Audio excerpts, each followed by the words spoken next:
नमस्कार दोस्तों, मैं राजकुमार मौर्य प्रखर इंडिया यूट्यूब मंच पे आपका स्वागत है। बड़ी खबर आ रही है समाजवादी पार्टी कैंप से।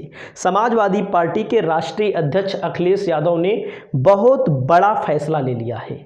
एक कड़ा फैसला ले लिया है कि इनके परिवार के जो 3 प्रमुख नेता हैं, कौन कौन सी लोकसभा सीट पर चुनाव लड़ेंगे। 3 प्रमुख नेता तो आप समझ ही रहे होंगे, आप नहीं समझ रहे हैं तो आप आगे समझ जाएंगे। चैनल पर पहली बार आए हैं तो चैनल को सब्सक्राइब करके जरूर जाइएगा। पहले नंबर पर अखिलेश यादव, उत्तर प्रदेश के पूर्व मुख्यमंत्री।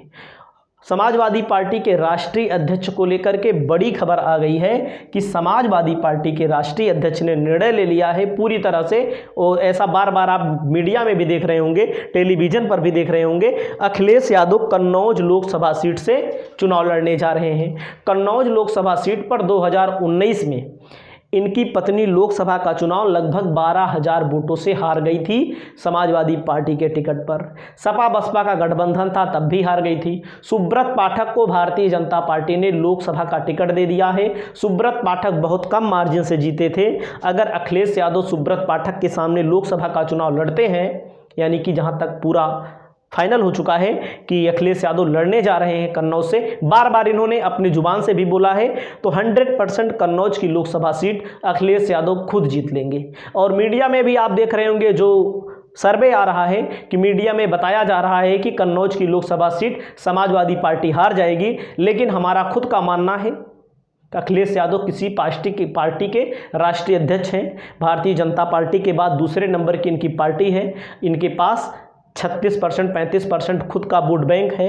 वैसे भी आप देखते होंगे, बसपा के कुछ मित्र आ जाते हैं कमेंट करने, वो बताते हैं कि समाजवादी पार्टी के पास 7% वोट है।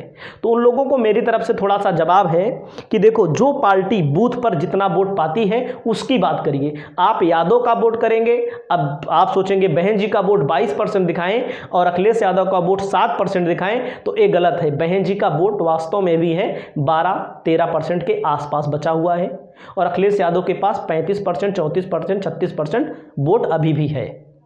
तो अगर चुनाव लड़ते हैं तो चुनाव जीत जाएंगे। और कन्नौज से आपको पता है कि समाजवादी पार्टी अखिलेश यादव को लड़ाएगी, और वहीं पर बहुजन समाज पार्टी किसी मुस्लिम प्रत्याशी को यहां से लोकसभा चुनाव लड़ाएगी। इसका भी फाइनल हो चुका है। आप भी जान ही रहे हैं कि बसपा का उद्देश्य सपा से लड़ना है, ना कि भाजपा से लड़ना है। सपा को हराना है, ना कि सपा को हराना है, भाजपा को जिताना है। एकदम साफ साफ बात है। खुद नहीं जीतना है, वो खुद जानते हैं सब लोग। अगला नाम आता है धर्मेंद्र यादव। अखिलेश यादव के चचेरे भाई हैं, अखिलेश यादव के परिवार से आते हैं।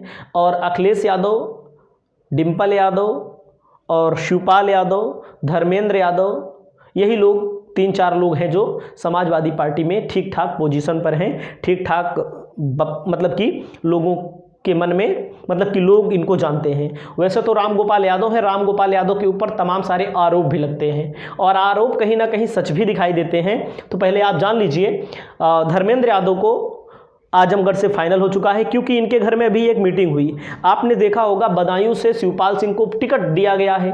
समाजवादी पार्टी ने बदायूं से पहले इनको दिया था, धर्मेंद्र यादव को दिया था। धर्मेंद्र यादव इसके पहले वहां के सांसद रहे हैं, 2019 में हारे हैं।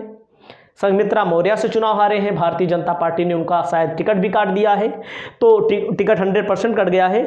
तो बदायूं से जो टिकट मिला हुआ है, इनका जो टिकट है पहले मिला था बदायूं से, अब इनका टिकट मिला हुआ है आजमगढ़ से। तो आजमगढ़ से ही लड़ेंगे, क्योंकि इन्होंने कह दिया, जैसे परिवार में मीटिंग थी तो हमारे एक सूत्र बहुत विश्वसनीय है, उन्होंने बताया कि ये लोग बार बार यही काम कर रहे थे कि कोई यहाँ लड़े कोई वहाँ लड़े। तो इन्होंने कह दिया कि हम अब आजमगढ़ से ही लड़ेंगे, क्योंकि आजमगढ़ के 2 नेता बलराम यादव को एमएलसी बना दिया गया है, और गुड्डू जमाली को एमएलसी बना दिया गया है। एक बात हमारे सूत्र ने यह भी बताई कि जो राम गोपाल यादव हैं वो सही आदमी नहीं है समाजवादी पार्टी के पक्ष में, इसलिए हम अपनी तरफ से नहीं बता रहे हैं, उन्होंने हमको बताया। और उनके बारे में मीडिया में भी आप देखते होंगे, बड़े बड़े पत्रकारों को भी आप देखते होंगे, राम गोपाल यादव कहीं ना कहीं अखिलेश यादव की पार्टी में डेंट कर रहे हैं। क्योंकि अखिलेश यादव ने जो पहले घोषित किया था एमएलसी पद के लिए आलोक साक्य को मैनपुरी से, अब साक्य मतलब मौर्य, साक्य सैनी कुशवाहा। तो आप समझ सकते हैं, इन जातियों को लुभाने के लिए अखिलेश यादव ने फैसला लिया था, लेकिन ये फैसला लास्ट में पलटा गया। किसके द्वारा? राम गोपाल यादव के द्वारा, ऐसा मीडिया में भी चल रहा है। क्योंकि राम गोपाल यादव कहीं ना कहीं भारतीय जनता पार्टी का फायदा कराते हैं, बात सत्य साबित होती है।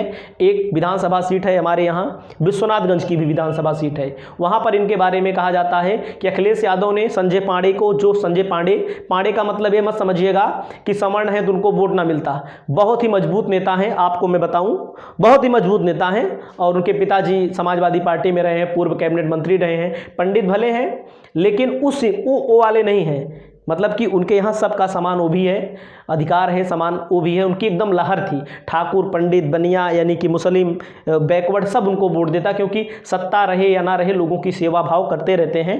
तो उनका भी टिकट राम गोपाल यादव के द्वारा ही काटा गया था, ऐसी चर्चा थी।